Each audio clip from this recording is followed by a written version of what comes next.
Kamu sudah berusaha mencintai dirimu sendiri. Tapi, saat kamu coba lihat dirimu sendiri, dari sudut manapun, kamu ngerasa nggak ada satu hal pun yang layak buat dicintai. Sampai akhirnya, pikiranmu mulai liar dan bertanya ke diri sendiri, apa aku sebegitu buruknya? Sampai nggak ada sedikit pun keindahan yang aku lihat di sini. Lucunya rasanya jauh lebih mudah buat kamu menyayangi seekor kucing daripada mencintai diri sendiri yang udah nemenin kamu berjuang sejauh ini. Kalau kamu lagi terjebak di fase ini, kamu nggak sendiri kok. Aku akan jelasin apa yang sebenarnya terjadi. Kenapa mencintai orang lain atau seekor kucing di pinggir jalan rasanya bisa segampang itu. Tapi begitu kamu melihat dirimu di cermin, cuma rasa hampa yang kamu rasakan. Gimana kalau alasannya itu karena kamu terlalu mengenal dirimu sendiri? Kamu terjebak bersamanya 24 jam sehari. Kamu tahu semua rahasia terkecilmu, kemalasanmu, kekonyolanmu, dan semua momen di mana kamu harusnya memilih buat berjuang, tapi kamu justru menyerah. Di matamu sendiri, kamu adalah saksi mata dari setiap kegagalanmu. Dan kenapa mencintai orang lain itu rasanya jauh lebih mudah? Karena kamu cuma melihat mereka dari luar. Di matamu, hidup orang lain kelihatan sempurna. Mereka tampak rajin, baik, dan punya kehidupan yang berjalan bahagia. Kamu nggak pernah tahu apa yang terjadi saat mereka lagi sendirian. Keburukan apa yang mereka sembunyikan. Kesalahan apa yang diam-diam mereka sesali. Atau seberapa berantakannya isi kepala mereka. Bahkan, kalaupun kamu merasa sebagai manusia paling buruk di dunia, kamu tetap bisa menyayangi seekor kucing dengan tulus. Kenapa? Karena kucing itu tidak punya catatan dosa atau ekspektasi yang gagal di matamu. Mereka murni, sementara kamu merasa dirimu penuh kekurangan. Tapi, jangan terlalu bersemangat untuk menyalahkan dirimu sendiri dulu. Cara kamu memperlakukan dirimu hari ini bisa jadi adalah hasil dari bagaimana orang tua atau lingkungan masa kecilmu memperlakukanmu dulu. Kalau dulu kamu tumbuh di lingkungan yang penuh kritik, penolakan, atau sering diabaikan, otakmu bakal otomatis menyerap cara kasar itu. Suara kejam di dalam kepalamu saat ini sebenarnya bukan suaramu. Itu cuma gema dari luka masa lalu yang belum sembuh. Dan saat suara di dalam kepalamu sudah terlalu bising dan bikin lelah, kamu akhirnya sibuk mencari cara buat membungkamnya.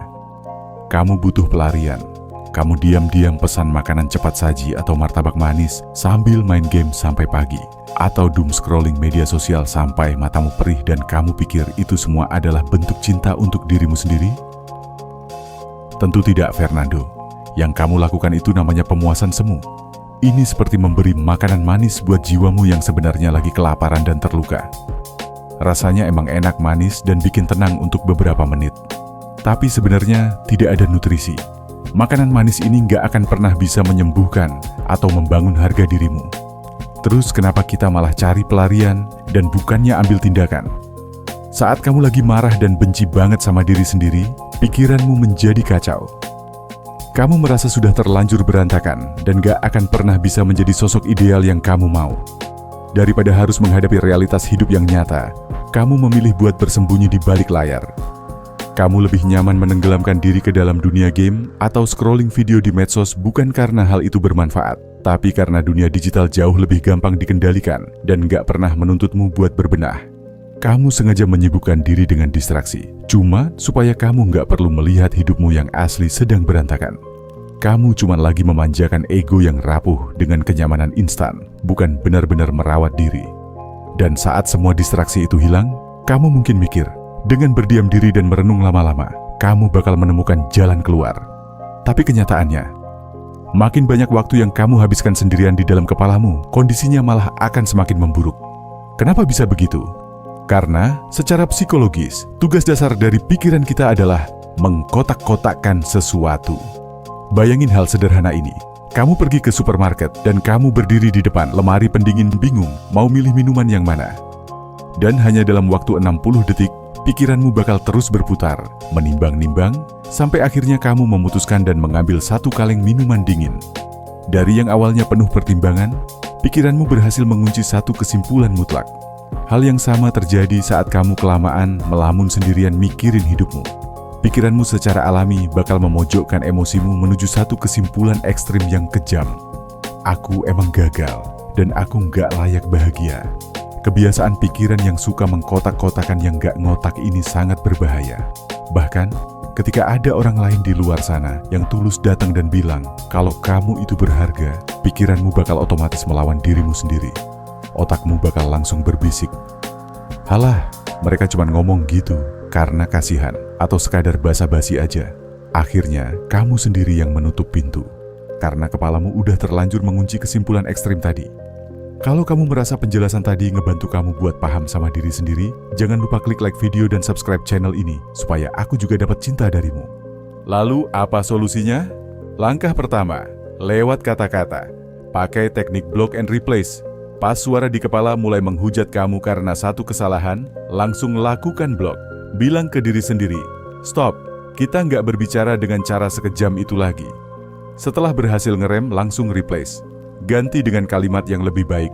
Contohnya, "Aku nggak gagal total kok. Aku cuma lagi ngadepin hambatan dan aku lagi belajar." Langkah kedua, lewat tindakan nyata. Coba deh bicara ke diri sendiri kayak seorang pelatih atau sahabat yang suportif. Bukan buat manjain ego, tapi buat ngasih dukungan. Pas kamu lagi malas atau capek, bilang ke dirimu, "Oke kawan, aku tahu ini berat, tapi ayo kita hadapi. Kita cuci piring malam ini, atau masak makanan sehat." Kasih sayang yang tulus itu kadang butuh cinta yang keras dan sedikit tegas. Ini semua demi kebaikanmu sendiri. Berusahalah jadi pribadi yang jujur dan handal buat dirimu sendiri.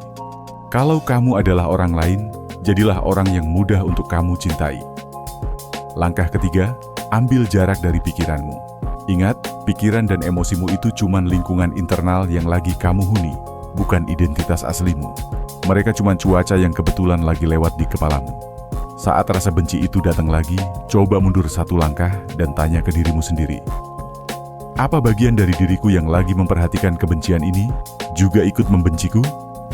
Jawabannya pasti enggak. Menjadi pengamat yang tenang bakal bikin kamu jauh lebih rileks. Biarin badai emosi itu lewat begitu aja, tanpa kamu harus ikut hancur di dalamnya. Mengubah cara bicara dan memperlakukan diri sendiri itu seperti menggeser batu raksasa. Awalnya terasa sangat berat, tetapi begitu batu itu bergerak sedikit saja, momentumnya akan membuatnya terasa lebih mudah, yang pada akhirnya akan mengubah hidupmu.